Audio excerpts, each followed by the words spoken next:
Female body ആയിട്ടായിരിക്കും form ചെയ്യുക, ജനിക്കുന്നത്. പക്ഷേ അത് നമുക്ക് നമ്മൾ ജീവിച്ച് തുടങ്ങുമ്പോഴത്തേക്കും നമ്മുടെ ഉള്ളിൽ നിന്ന് വളരുന്നതൊരു മെയിൽ ഫീലിങ്സ് ആയിരിക്കും ഉണ്ടാവുക. ഒരാൺകുട്ടി എന്താണോ ചിന്തിക്കുന്നത് അത് തന്നെയാണ് ഞാനും ചിന്തിക്കുന്നത് എന്നുള്ളതാണ്. നമ്മളുടെ ഒരു മൈൻഡ് സാച്ചുറേഷൻ പോയിന്റ് കട്ടായി മനോനില സൂസൈഡ് അറ്റംപ്റ്റ് ഒക്കെ ശ്രമിച്ചിട്ടുണ്ട്. കാരണം ഫാമിലിയാണ് മെയിനായിട്ട് ഞാൻ ആ സമയത്ത് നോക്കിയിരുന്നത്. വിട്ടു പോവാം എന്നുള്ളൊരു മൈൻഡായിരുന്നു. കാരണം ഒന്നും ചെയ്യാനില്ല, ഇതിൽ കൂടുതൽ ഇനിയൊന്നും ചെയ്യാനില്ല, ചെയ്തിട്ടും കാര്യമില്ല എന്നുള്ള ഇതാണ്. കാരണം അച്ഛനോട് സംസാരിക്കുമ്പോൾ നമുക്ക് ഡോക്ടറെ പോയി കാണാം, മാനസിക പ്രശ്നമാണെന്ന് പറഞ്ഞാണ് വീട്ടിൽ നിന്ന് എന്നെ കൊണ്ടുപോകുന്നത്. കൊണ്ടുപോകുമ്പോഴത്തേക്കും അവർ പറയുന്നത് മാനസിക പ്രശ്നമല്ല, ഇത് ജെൻഡർലി ഉണ്ടാവുന്ന ജെൻഡറിൻ്റെ വിഷയങ്ങളാണ്. അങ്ങനെ മനസ്സിലാക്കാത്ത ആൾക്കാർക്ക് മുന്നിലേക്ക് ഞാൻ ചെവി കൊടുക്കാറില്ല എന്നുള്ളത്. അങ്ങനെ അതിന് വേണ്ടിയിട്ട് ആ വിളി കേൾക്കാനുള്ള സമയം പോലും ഞാൻ അനുമതി കൊടുക്കാറില്ല. ആദ്യഘട്ടത്തിൽ ഹോർമോൺ എടുക്കുമ്പോൾ തന്നെ സൗണ്ട് ഒരു ചെറിയ മാറ്റം വരും. അത് കഴിയുമ്പോൾ അതൊക്കെ എങ്ങനെ 3 months ഞാൻ എപ്പോൾ ചെറുതായിട്ടൊന്ന് മാറുമ്പോൾ പോലും നമ്മളത് ചെറുതായിട്ടുള്ള ഒരു മാറ്റം പോലും അഡ്രസ്സ് ചെയ്ത് തുടങ്ങും. ചെറിയ മാറ്റങ്ങൾ പോലും. നമസ്കാരം, നേഷൻ ഫസ്റ്റിലേക്ക് സ്വാഗതം. ഇന്ന് നമ്മുടെ അതിഥി ട്രാൻസ്മെൻ ജേർണലിസ്റ്റും അതേപോലെ ഫീൽഡ് റിപ്പോർട്ടറുമായിട്ടുള്ള അർജുൻ ഹേമയാണ്. നമസ്കാരം അർജുൻ ഹേമ. അർജുൻ ഹേമയെ പറ്റി ഇൻസ്റ്റാഗ്രാമിലും അതേപോലെ സോഷ്യൽ മീഡിയകൾ തുറന്നാൽ അർജുൻ ഹേമ എന്നേ കാണാനുള്ളൂ. അപ്പോൾ എത്തരത്തിലാണ് ഈ ഒരു മാധ്യമ പ്രവർത്തനത്തിലേക്ക് ആദ്യം എത്തിപ്പെട്ടതെന്ന് പറയുന്നു? മാധ്യമ പ്രവർത്തനത്തിലേക്ക് കോളേജ് +2 ഒക്കെ കഴിയുമ്പോൾ തൊട്ടൊരു ആഗ്രഹം ആയിരുന്നു. സോഷ്യൽ ആയിട്ടുള്ള ഒരു അറ്റാച്ച്മെൻ്റ് ഉള്ള ഒരു ജോലി ഒരു എന്തെങ്കിലും ചെയ്യണം എന്നുള്ളൊരു ആംഗിളിലായിരുന്നു ആദ്യം ആഗ്രഹിച്ചിരുന്നത്. പിന്നെ സാധാരണ നമ്മൾ വാർത്തകളൊക്കെ കാണുന്ന ആൾക്കാരാണല്ലോ, അപ്പോൾ സ്വാഭാവികമായിട്ട് അതിനോടൊരു താല്പര്യം തോന്നി. സാധാരണക്കാരുടെ വാർത്തകൾ ചെയ്യാൻ പറ്റുന്ന ഒരു ജേർണലിസ്റ്റായി മാറണമെന്നുള്ളതായിരുന്നു. ആദ്യമൊക്കെ ഇങ്ങനെ ഒരു പഠിക്കണം എന്നുള്ളൊരു ഇത്. കാരണം കോളേജ് ലെവൽ പഠിക്കുന്ന സമയത്ത് ഇപ്പോൾ റിപ്പോർട്ടർ ടിവിയുടെ സീനിയർ റിപ്പോർട്ടറാണ്. ഇപ്പോൾ റിപ്പോർട്ടറായിട്ട് വർക്ക് ചെയ്യുന്നുണ്ട്. പക്ഷേ പ്രതീക്ഷിച്ചതിനെക്കാട്ടിലും നല്ലൊരു സ്ഥലത്ത് ഇപ്പോൾ എത്താൻ പറ്റിയെന്നുള്ളതിൽ വലിയൊരു സന്തോഷമുണ്ട്. അപ്പോൾ അതേപോലെ പറയുമ്പോൾ നേരത്തെ പേര് ആതിര എന്നായിരുന്നു, ഇപ്പോൾ അർജുൻ ഹേമ. ഈ ഇത്തരത്തിലൊരു ഓറിയൻറ്റേഷൻ ആണ് എന്നുള്ളത് തിരിച്ചറിവ് എത്രാമത്തെ വയസ്സ് മുതലാണ് കിട്ടിത്തുടങ്ങിയത്? ഒരു 5th 6th ക്ലാസ്സൊക്കെ ആയപ്പോൾ തന്നെ സ്വയം അറിഞ്ഞു തുടങ്ങിയായിരുന്നു. പക്ഷേ അത് പോകെ ശരിയാകും, പോകട്ടെ, കുറച്ച് നാളും കൂടെ പോകുമ്പോഴത്തേക്കും റെഡിയാകും എന്നുള്ളൊരിതായിരുന്നു. പിന്നെ ഒരു 10ാം ക്ലാസ്സായി 12 ആയപ്പോഴത്തേക്കും എന്താണെന്നറിയില്ല സംഭവം.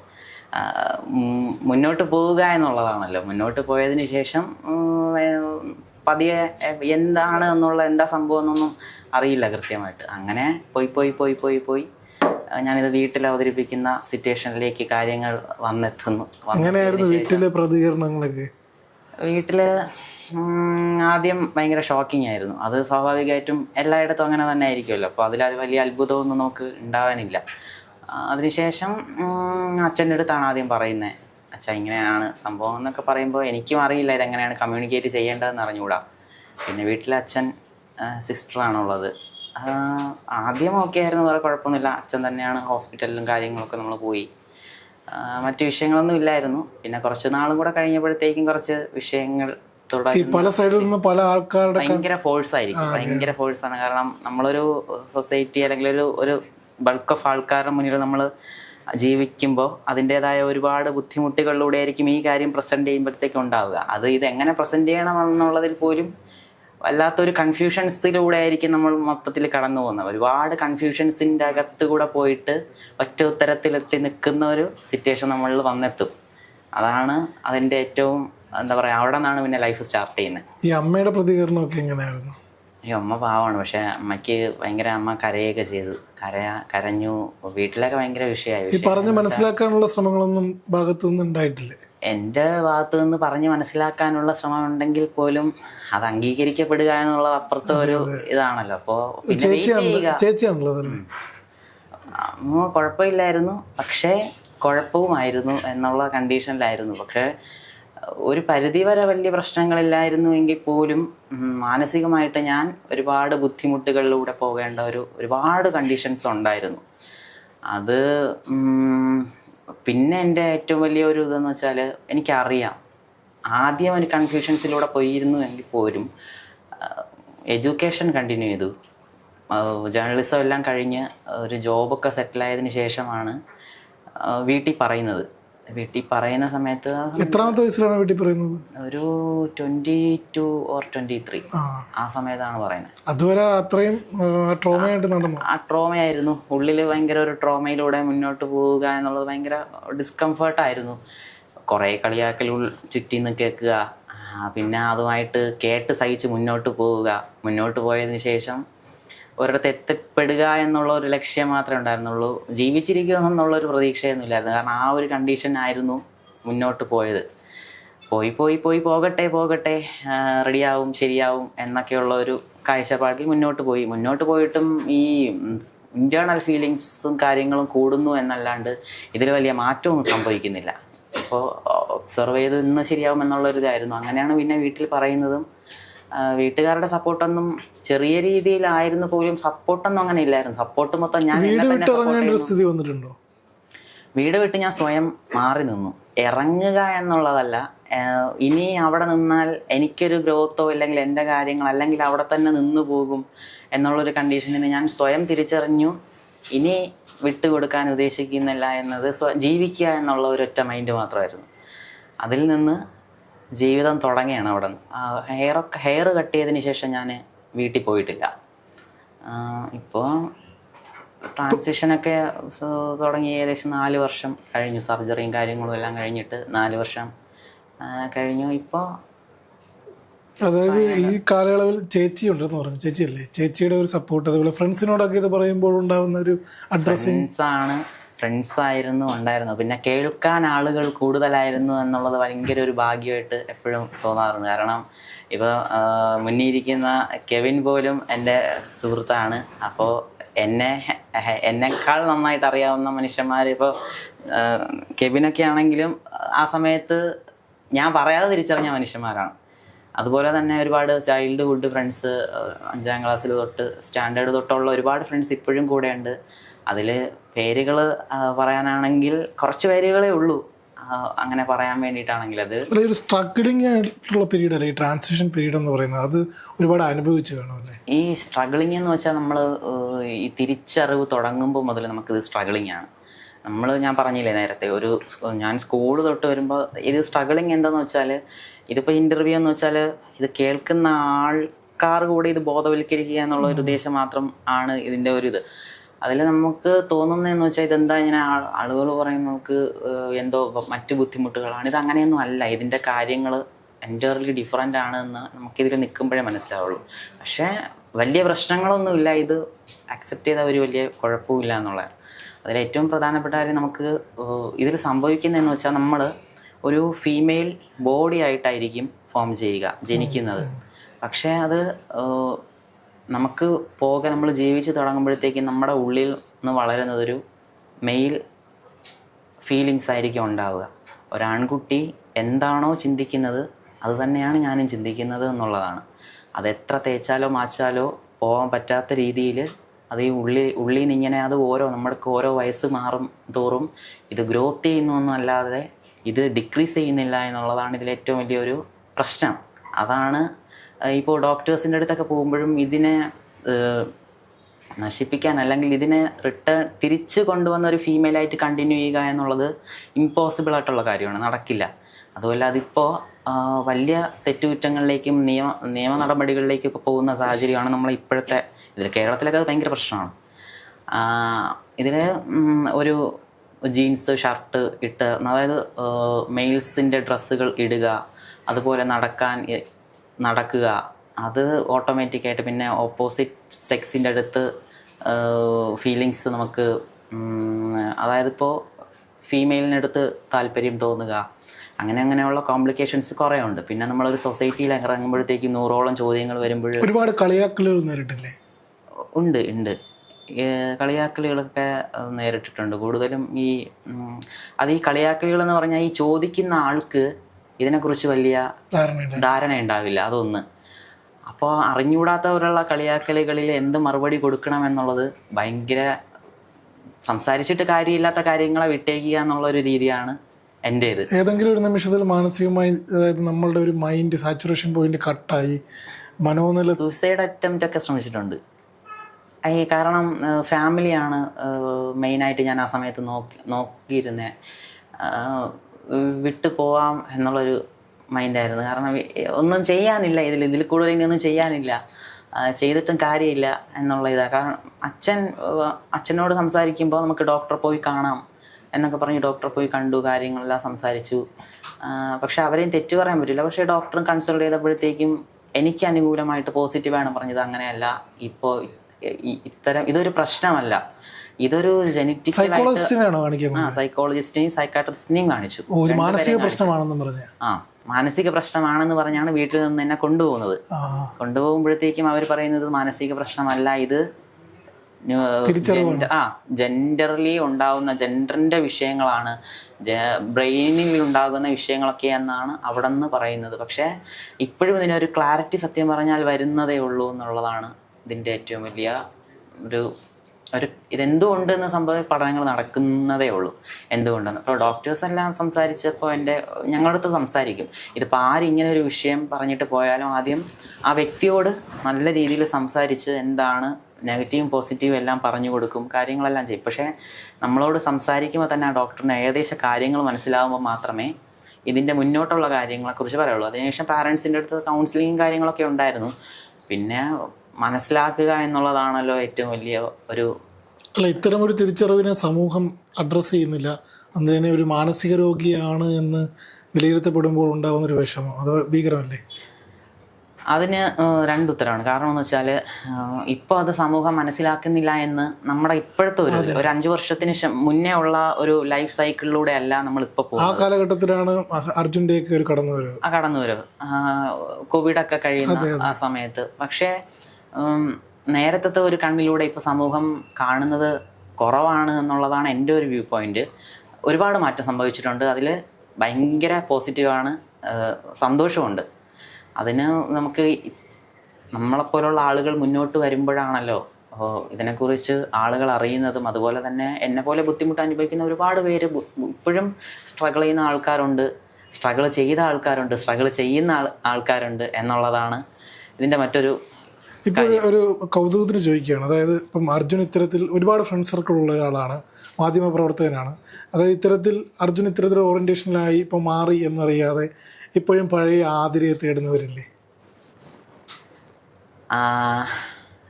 ഇല്ല, അധികമില്ല. കാരണം ഈ ഒരു ഫ്രെയിം ഭയങ്കരമായിട്ട് വിസിബിളായി എന്നുള്ളതാണ്. നമ്മുടെ റിപ്പോർട്ടർ ആ രീതിയിലേക്ക് ഞാൻ ആഗ്രഹിക്കുന്നതിനെക്കാട്ടിൽ എന്താ പറയുക, എവിടെയൊക്കെ എത്തിച്ചേരാൻ പറ്റിയെന്നുള്ളൊരു വിശ്വാസം എനിക്കുണ്ട്. അപ്പോൾ ഈ പഴയ പേരുള്ള അയാളെ അന്വേഷിക്കുന്ന ആളുകൾ തീരെ കുറവാണ്. കാരണം ഓൾമോസ്റ്റ് എല്ലാവരും ഈ 4 വർഷം കൊണ്ട് ഓൾമോസ്റ്റ് എല്ലാവരും അറിഞ്ഞു കഴിഞ്ഞു. ഈ ഒരു കാര്യം ചെറുതായിട്ട് അറിയുമ്പോൾ ഇത് സ്പ്രെഡ് ആവാൻ വലിയ സമയം വേണ്ട എന്നുള്ളതാണല്ലോ. അപ്പോൾ അങ്ങനെ അറിയുന്ന, പക്ഷേ എൻ്റെ ഈ കാര്യങ്ങൾ തുടങ്ങുന്ന ട്രാൻസിഷൻ ടൈം തന്നെ ഞാൻ എൻ്റെ മൊബൈൽ ഫോൺ എല്ലാം മാറ്റി, ഫോണൊക്കെ ഞാൻ പുതിയതെടുത്തു. പുതിയ ഒരു തുടക്കം എന്ന രീതിയിലായിരുന്നു. പഴയതിനെല്ലാം ഞാൻ ഉപേക്ഷിച്ചു. ആധാർ കാർഡൊക്കെ എല്ലാം ചേഞ്ചായി, ഗസറ്റ് ചെയ്തു. സർജറി കഴിഞ്ഞ ഉടൻ തന്നെ എൻ്റെ പ്രോസസ്സ്, അതിനൊപ്പം തന്നെ ഞാൻ ലൈഫിൽ എല്ലാ കാര്യങ്ങളും ഞാൻ ചെയ്തുകൊണ്ടിരിക്കുന്നു എന്നുള്ളതാണ്. കാരണം ആദ്യം ആധാർ ചേഞ്ചിങ്ങിന് കൊടുത്തു, പിന്നെ പാൻ കാർഡ്, അങ്ങനെ അത്ര ഡീറ്റെയിൽസ്, അതായത് മാൻഡേറ്ററി ആയിട്ട് വേണ്ടിയിട്ടുള്ള എല്ലാ ഡീറ്റെയിൽസും ഞാൻ ചേഞ്ചാക്കി. അതിനുശേഷം ഗസറ്റ് ചെയ്തു. ഗസറ്റ് കൊടുക്കണമെങ്കിൽ നമുക്ക് സർജറി സർട്ടിഫിക്കറ്റ് ഒക്കെ വേണം, അല്ലെങ്കിൽ ഇത് ചിലപ്പോൾ റിജക്റ്റ് ആവും, പറയാൻ പറ്റില്ല. അപ്പോൾ എന്തോ ആ സമയത്ത് സർജറി കാര്യങ്ങളെല്ലാം റെഡിയായി, ഗസറ്റിന് കൊടുത്തു. ഒരു 1 മന്ത് എങ്ങാണ്ട് എടുത്തപ്പോൾ ഒഫീഷ്യലി ഡിക്ലെയർ ചെയ്തു. പിന്നെ മൂവ് ഓൺ. അതായത് ഇപ്പോൾ എനിക്കുൾപ്പെടെ നമ്മളൊരു ഫ്രണ്ട് സർക്കിളുണ്ട്. ഇപ്പോൾ സർജറി കഴിയുന്നൊരു സാഹചര്യത്തിലാണെങ്കിലും ഞാനൊക്കെ വിളിക്കുമ്പോൾ ആദ്യം ആതിരെ എന്ന് പെട്ടെന്ന്, അതായത് വർഷങ്ങളായിട്ടുള്ള പരിചയമാണ്, ആതിരെ എന്ന് വിളിക്കും. അപ്പോൾ ഇപ്പോൾ അത്തരത്തിൽ ആരെങ്കിലും പെട്ടെന്ന് ആതിരെ എന്നൊരു വിളി വരുമ്പോൾ ഒരു അസ്വസ്ഥത തോന്നാറുണ്ട്. വിളി അധികം കേൾക്കാറില്ല എന്നുള്ളതാണ്. കമ്മ്യൂണിക്കേഷൻ കുറവാണോ? കമ്മ്യൂണിക്കേഷൻ കുറവല്ല, അങ്ങനെ അങ്ങനെ ആരും വിളിക്കാറില്ല. കാരണം എൻ്റെ ചുറ്റും നിൽക്കുന്ന ആൾക്കാർ, എന്നെ മനസ്സിലാക്കിയ ആൾക്കാർ മാത്രമാണ് ഇപ്പോൾ എൻ്റെ ചുറ്റും ഉള്ളത്. മനസ്സിലാക്കുന്ന ആൾക്കാർ മാത്രമാണ് ഇപ്പോൾ അധികം ഉള്ളത്. അങ്ങനെ മനസ്സിലാക്കാത്ത ആൾക്കാർക്ക് മുന്നിലേക്ക് ഞാൻ ചെവി കൊടുക്കാറില്ല എന്നുള്ളത്. അങ്ങനെ അതിന് വേണ്ടിയിട്ട് ആ വിളി കേൾക്കാനുള്ള സമയം പോലും ഞാൻ കൊടുക്കാറില്ല. അത് വേണ്ട എന്നുള്ള ഇതാണ്. കാരണം അത്രയും സ്ട്രഗിൾ ചെയ്ത് അത്രയും പെയിൻഫുള്ളായി വിഷമിച്ച് സഹിച്ച് ഒരു സ്റ്റേജ് കഴിഞ്ഞാണ് ഇവിടെ എത്തുന്നത്. ഇവിടെ എത്തിയെന്ന് പറഞ്ഞാൽ ഭയങ്കര എന്തോ വലിയൊരു പൊസിഷൻ. അങ്ങനെ തീർച്ചയായിട്ടും അത് അർജുനെ സംബന്ധിച്ച് റിപ്പോർട്ടർ TV ഒരു വലിയ പ്ലാറ്റ്ഫോമിലേക്ക് എത്തുന്നു. സ്ഥാപനത്തിനെ ഒരിക്കലും, കാരണം എന്ന് വെച്ചാൽ റിപ്പോർട്ടർ TV ലോഞ്ച് ചെയ്യുന്ന സമയത്താണ്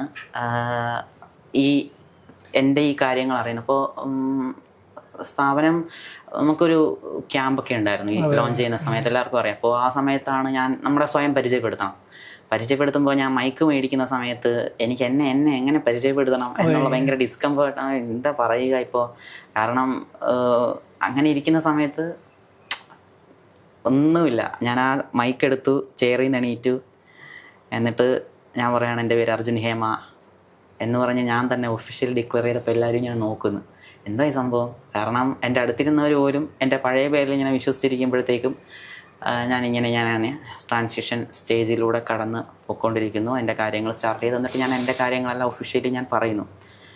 എവിടെ നിന്നില്ലാണ്ട് ഒരുപാട് കയ്യടികൾ മാത്രമാണ് ഞാൻ കേട്ടത്.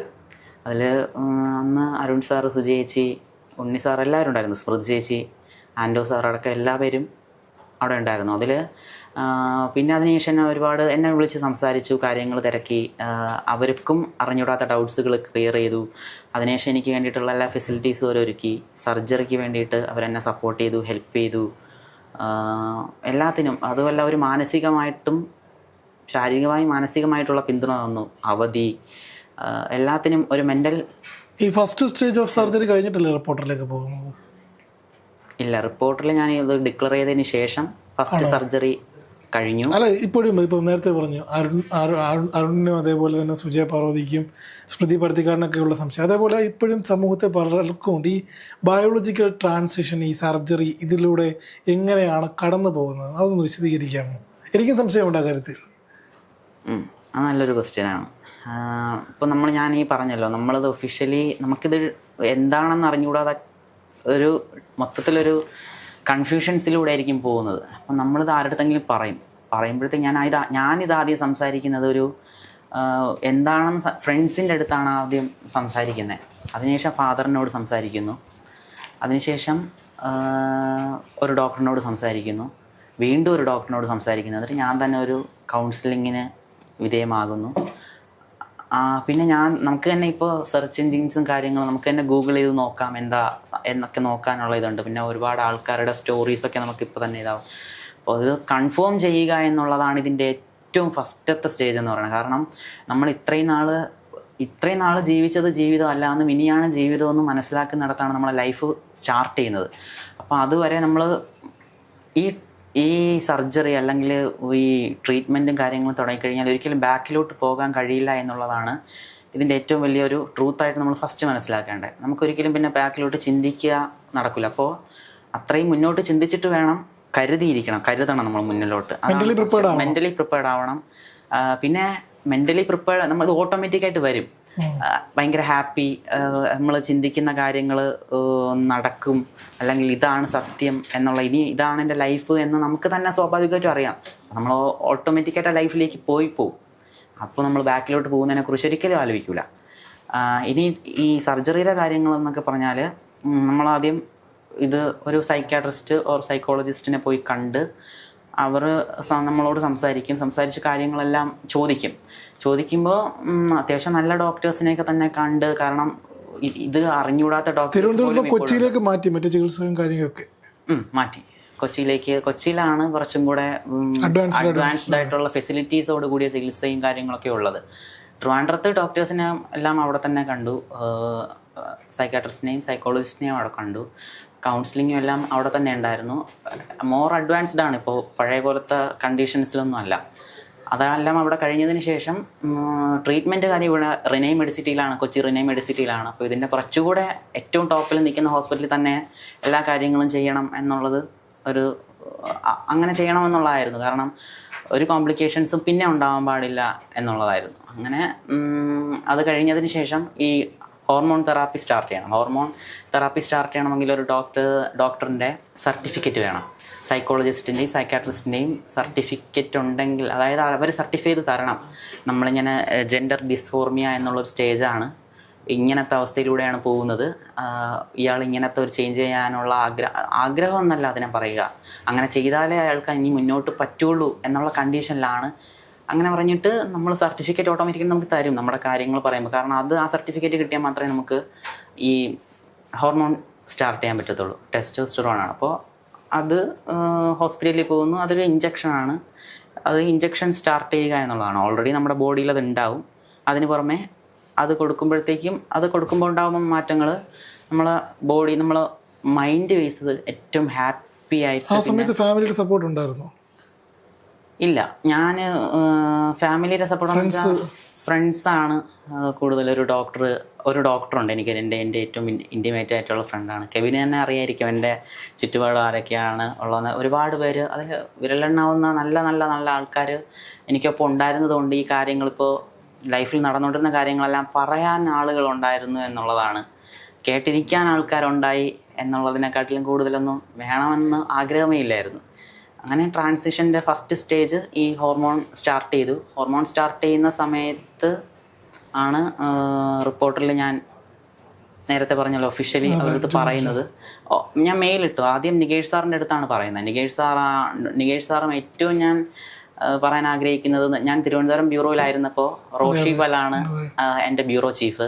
റോഷിയുടെ അടുത്ത് എപ്പോഴും എനിക്കൊരു സ്നേഹവും അത്രയും ഞാൻ കാണുമ്പോഴേക്കും. കാരണം റോഷിയേട്ടൻ്റെ അടുത്തും റോഷിയുടെ വൈഫിൻ്റെ അടുത്തുമാണ് ഞാൻ ആദ്യമായിട്ട് പറയുന്നത്, റോഷിയേട്ട ഇതെങ്ങനെയാണ് സംഭവം.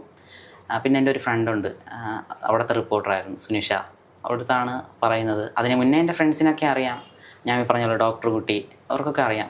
അതിനുശേഷം റോഷിയുടെ അടുത്ത് പറയുന്നു, റോഷിയേട്ടൻ നികേഷ് സാറിൻ്റെ അടുത്ത് സംസാരിക്കുന്നു, എൻ്റെ അടുത്തൊരു മെയിൽ മാത്രം അയച്ചാൽ മതി, ബാക്കി നമ്മൾ നോക്കിക്കോളാം എന്ന് പറയുന്നു. അതിനുശേഷം ഈ ക്യാമ്പിലേക്ക് പോവുകയും പിന്നെയാണ് റിപ്പോർട്ടർ നമ്മുടെ ഒഫീഷ്യലി റീലോഞ്ച് ആവുന്നത്. പിന്നെ അവിടുത്തെ ഒരു മെമ്പർ ആവുന്നു, അവിടുത്തെ ടീമിൻ്റെ അടുത്ത് മൊത്തം സപ്പോർട്ട് ചെയ്യുന്നു. ആ സമയത്ത് എൻ്റെ ട്രാൻസിഷൻ സ്റ്റാർട്ട് ചെയ്ത് തുടങ്ങി. 6 മാസത്തിന് ശേഷം എൻ്റെ ഫസ്റ്റ് സർജറി വരുന്നു. റിനയിൽ തന്നെയായിരുന്നു. അതിനുശേഷം ബ്രസ്റ്റ് കാര്യങ്ങൾ, അതിനുശേഷം 1 വർഷം കഴിഞ്ഞപ്പോൾ 2ാമത്തെ സർജറി, അതിൻ്റെ കാര്യങ്ങളെല്ലാം കഴിഞ്ഞു.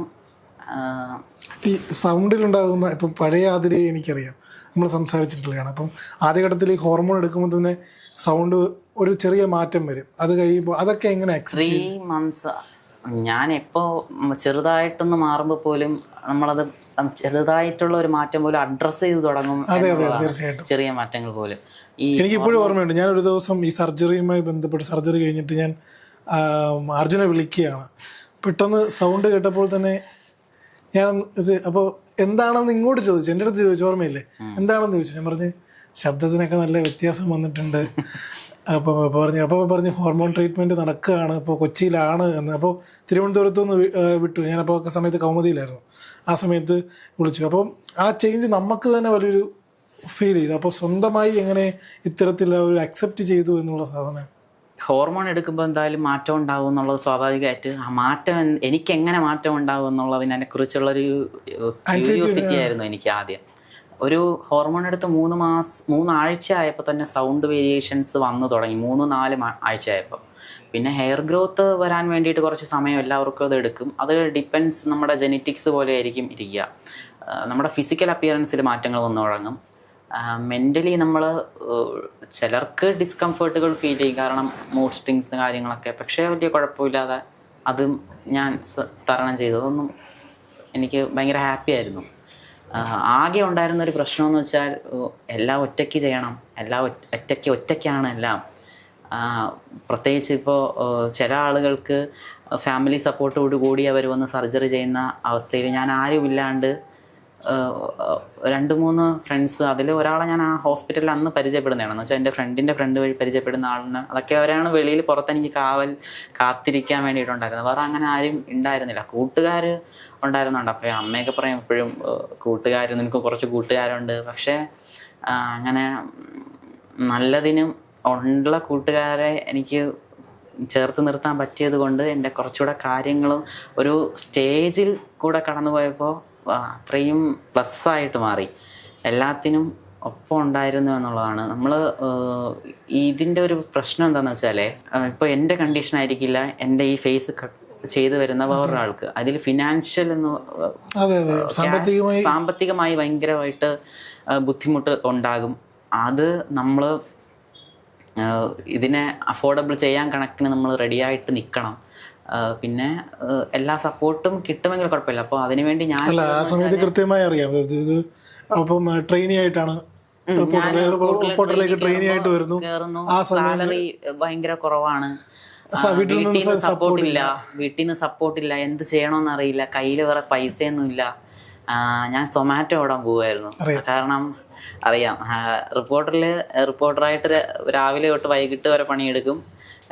എന്നിട്ട് ഒരു രാത്രി മിക്കവാറും ഞാൻ നേരത്തേക്ക് ഇറങ്ങാൻ നോക്കും, എൻ്റെ ഈ പരിപാടി കൂടെ ഉള്ളതുകൊണ്ട്. കാരണം മുന്നിൽ ലക്ഷ്യം നല്ലൊരു ജീവിതം, നന്നായിട്ട് ജീവിക്കുക, നന്നായിട്ട് ജീവിച്ച് ഈ പ്രശ്നങ്ങളിൽ നിന്നൊക്കെ, കാരണം അപ്പോഴും സർവൈവ് ചെയ്തുകൊണ്ടിരിക്കുകയാണ്. ഉള്ളിൽ ടെൻഷൻസ് ആൻഡ് വിഷമങ്ങൾ മാത്രമേ ഉള്ളൂ. ഞാനായി നിൽക്കാൻ പറ്റുന്നില്ല എന്നുള്ളൊരു സർക്കിളിൽ നിന്ന് പുറത്ത് വരിക, പെട്ടെന്ന് ജീവിച്ചു തുടങ്ങുക എന്നാണ്. ഇത്ര കാലം ജീവിച്ചു, പക്ഷേ ഇത്ര കാലം ജീവിച്ചപ്പോൾ ഇത് ശരിയാവില്ല, ഇങ്ങനെ ജീവിക്കുന്നതല്ല എന്ന് വെച്ചാൽ ഇതിലെനിക്ക് ജീവിക്കാൻ പറ്റാത്ത കണ്ടീഷൻ. ഇനി ഇതിൽ നിന്നിട്ട് ഞാൻ കാര്യമില്ല, അങ്ങനെ ജീവിക്കണമെങ്കിൽ ഞാൻ ഡെഡാവുക എന്നുള്ളതാണ്. ഇതിൽ നിന്ന് മാറി ജീവിച്ചാൽ നന്നായിട്ട് ജീവിക്കാൻ പറ്റുമെന്ന പ്രതീക്ഷയോട് കൂടെയാണ് എല്ലാം തുടങ്ങുന്നത്. അങ്ങനെ റിപ്പോർട്ടിൽ ഇരിക്കുമ്പോൾ ആ സാലറി പ്ലസ് വീട്ടിൽ നിന്ന് വേറെ സപ്പോർട്ടോ കാര്യങ്ങളൊന്നുമില്ല. അപ്പോൾ സൊമാറ്റോയിലായിരുന്നു. പിന്നെ അല്ലറ എന്തെങ്കിലും ചെറിയ വർക്കും കാര്യങ്ങളും എടുക്കും എന്നുള്ളതേ ഉള്ളൂ, ഫ്രീലാൻസ് പോലെ എന്തെങ്കിലും ചെയ്യുന്നുള്ളതേ ഉള്ളൂ. അപ്പോൾ അതെന്നെ കൊണ്ട് ചെയ്തേ പറ്റുള്ളൂ എന്നുള്ള ഒരവസ്ഥയായി. ഇപ്പോൾ കിട്ടുന്ന ചെറിയ പൈസ പോലും ഞാൻ സേവ് ചെയ്യുക എന്നുള്ളതാണ്. സേവ് ചെയ്ത് ലക്ഷ്യത്തിലേക്ക് എത്താൻ വേണ്ടി ഉറപ്പായിട്ടും അതിൽ ഒരുപാട് കഷ്ടപ്പെട്ടിട്ടുണ്ട്. ഫുഡ് കഴിക്കാതിരിക്കുന്ന അവസ്ഥ ഉണ്ടായിട്ടുണ്ട്. ആരുടെടുത്തൊന്നും പറഞ്ഞിട്ടില്ല. പക്ഷേ ഞാൻ അവിടെ എത്തണം എന്നുള്ളതെൻ്റെ ഞാൻ എന്താണോ എവിടെയാണോ എത്തിച്ചേരണമെന്ന് ഞാൻ ആഗ്രഹിക്കുന്നത് അവിടെ ഞാൻ എത്തിച്ചേരുക എന്നുള്ളതെൻ്റെ വാശിയായിരുന്നു. അതിനുവേണ്ടി എന്ത് റിസ്ക് ഞാൻ എടുക്കാൻ തയ്യാറായിരുന്നു. അത് റിസ്ക് എടുത്തിട്ടാണ് ഞാനിവിടെ നിൽക്കുന്നത് എന്നുള്ളത് എനിക്ക് എന്താ പറയുക, വലിയൊരു സന്തോഷം തോന്നുന്നുണ്ട്. അതിനുശേഷം റിപ്പോർട്ടർ റീലോഞ്ച് ആയപ്പോഴത്തേക്കും സാലറി ഇൻക്രിമെൻറ്റും കാര്യങ്ങളും വന്നപ്പോൾ ഭയങ്കര കുറച്ചുകൂടെ അവരെന്നെ പ്രൊട്ടക്റ്റ് ചെയ്തു. ഇപ്പോൾ വീട്ടിൽ പോകാറുണ്ടോ? വീട്ടിൽ കമ്മ്യൂണിക്കേഷൻസ് ഉണ്ട്. അങ്ങനെ വീട്ടിൽ പോകാറുണ്ടോ എന്ന് ചോദിച്ചാൽ ഉണ്ടെന്നും ഇല്ലെന്നും പറയാം. സുഹൃത്തുക്കളുടെ പൊതുപരിപാടികളിലും അല്ലെങ്കിൽ കല്യാണ ചടങ്ങുകളിലൊക്കെ പങ്കെടുക്കാൻ തിരുവനന്തപുരത്ത് പോകും. അപ്പോൾ ഒരിക്കലെങ്കിലും വീട്ടിലേക്ക് പോകണമെന്ന് തോന്നിയിട്ടില്ല? അച്ഛനും അമ്മയും ഒന്നുകൂടെ കാണണം. വീട്ടിലെ ഇപ്പോൾ നേരത്തെ പോലെ കമ്മ്യൂണിക്കേഷനുണ്ട്, പക്ഷേ ഫോൺ വഴിയുള്ള കമ്മ്യൂണിക്കേഷനുണ്ട്. അതുപോലെ അച്ഛൻ്റെ അടുത്ത് സംസാരിക്കുന്നത് ഭയങ്കര കുറവാണ്. വീട്ടിൽ പോകാറില്ല എന്ന് തന്നെ വേണമെങ്കിൽ പറയാം. അച്ഛൻ ഇങ്ങനെ നാണക്കേട് ഉണ്ടാക്കി എന്നൊരു തോന്നലൊക്കെ അച്ഛൻ്റെ ഭാഗത്തു നിന്ന് ഉണ്ടായില്ലേ? അത് മനഃപൂർവ്വമല്ല, എന്നെങ്കിലും മനസ്സിലാകുന്നെങ്കിൽ ചേച്ചിയുടെ കോണ്ടാക്ട് ഇല്ലേ? കോണ്ടാക്ട് ഉണ്ട്, കോണ്ടാക്ട് ചെയ്തു. പിന്നെ ഇപ്പോൾ എല്ലാവരും അച്ഛനൊഴിച്ച് ബാക്കിയെല്ലാം സെറ്റാണ്. അമ്മയൊക്കെ വിളിക്കാറുണ്ട്. മറ്റ് കസിൻസും കാര്യങ്ങളും എല്ലാവരും വിളിക്കാറുണ്ട്, ഫ്രണ്ട്സും. അമ്മയ്ക്ക് കാണണമെന്നൊരു ആഗ്രഹം പറഞ്ഞില്ലേ നേരിട്ട്? ഫോണിൽ കൂടെ വീഡിയോ കോൾ വിളിക്കും. ഫോൺ മേടിച്ചു കൊടുത്തായിരുന്നു. അങ്ങനെയാണ് ഒരുവിധം ആ ബുദ്ധിമുട്ടിന് അമ്മയാണ് ഏറ്റവും മിസ്സിങ് ആൻഡ് വേണ്ടപ്പെട്ടത്. അതൊരു ഫീലിംഗ് തന്നെയാണ് എപ്പോഴും. അപ്പോൾ ആ ഫീലിംഗ് അടുത്ത് കിട്ടാത്തതിൻ്റെ ഏറ്റവും വലിയ ബുദ്ധിമുട്ടുണ്ട്. പിന്നെ നേരിട്ട് പോയി കണ്ടുകൂടെ? അതിനൊരു പ്രതിബന്ധമായി നിൽക്കുന്നത് എന്താണ്? അച്ഛൻ സംസാരിക്കണം, എന്നാലേ. അല്ല, അദ്ദേഹത്തിന്റെ തെറ്റിദ്ധാരണയാണെന്ന് നമുക്കറിയില്ലേ? അതൊരു അടഞ്ഞ വാതിലൊന്നുമല്ലല്ലോ. അടഞ്ഞ വാതിലൊന്നുമല്ല, അടഞ്ഞ വാതിലായിരിക്കില്ല ഉറപ്പായിട്ടും. പോയിട്ടില്ല എന്നുള്ളതാണ്. ശരിയാവുമ്പോൾ എല്ലാത്തിനും അതിൻ്റെതായ സമയം കൊടുക്കുന്ന ഒരാളാണ് ഞാൻ. എന്ത് കാര്യത്തിനായാലും ടേക്ക് ടൈം എന്ന് പറയുന്നല്ലേ. ഇപ്പോൾ ഇത്ര നാൾ കൊണ്ട് ഇത്ര മാറ്റങ്ങളുണ്ടായി, പോകെ ശരിയാവും. എല്ലാത്തിനും അതിൻ്റെതായ സമയമുണ്ട് എന്ന് വിശ്വസിക്കുന്ന ഒരാളാണ് ഞാൻ. ഇപ്പോൾ ഈ നിമിഷം, ഇന്നത്തെ ദിവസം കെവിൻ്റെ അടുത്ത് വന്നിരിക്കാനുള്ളത് ഒരു സമയമാണ്. നാളെ ഇനി എന്താണെന്ന് അറിയില്ല. നാളെ നല്ലത് സംഭവിക്കാം, നല്ലത് സംഭവിക്കാതിരിക്കാം. അപ്പോൾ അതും സംഭവിക്കാം. ഞാൻ പ്രതീക്ഷിക്കുന്നതിനെക്കാട്ടിലും നല്ലത് സംഭവിക്കുമെന്നുള്ളൊരു പ്രതീക്ഷയാണ്. ഇപ്പോൾ നേരത്തെ ഒന്നും ഭയങ്കര പ്രശ്നമായിരുന്നു വീട്ടിൽ. ട്രാൻസിഷൻ തുടങ്ങുന്ന സമയത്തൊക്കെ ഭയങ്കര ബഹളം. ഫസ്റ്റ് സർജറി ഞാൻ വീട്ടിൽ പറഞ്ഞില്ല, എല്ലാം കഴിഞ്ഞിട്ടാണ് ഞാൻ വീട്ടിൽ പറയുന്നത്. എല്ലാം കഴിഞ്ഞിട്ട് ഷോക്കായിരുന്നു കുടുംബത്തിന്. പിന്നില്ലാണ്ടിരിക്കുമോ? ഭയങ്കര ഷോക്കല്ലേ.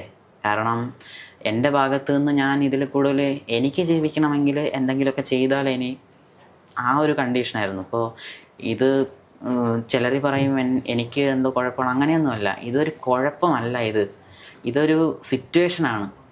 ഇതൊരു സിറ്റുവേഷനാണ്. അത് ആ സിറ്റുവേഷനിൽ നിൽക്കുമ്പോഴേ മനസ്സിലാവുള്ളൂ ആ സിറ്റുവേഷൻ എന്താണെന്ന്. ആ സിറ്റുവേഷനിൽ നമുക്ക് വന്നാലേ ആ സിറ്റുവേഷൻ എന്താണെന്ന് മനസ്സിലാവുള്ളൂ.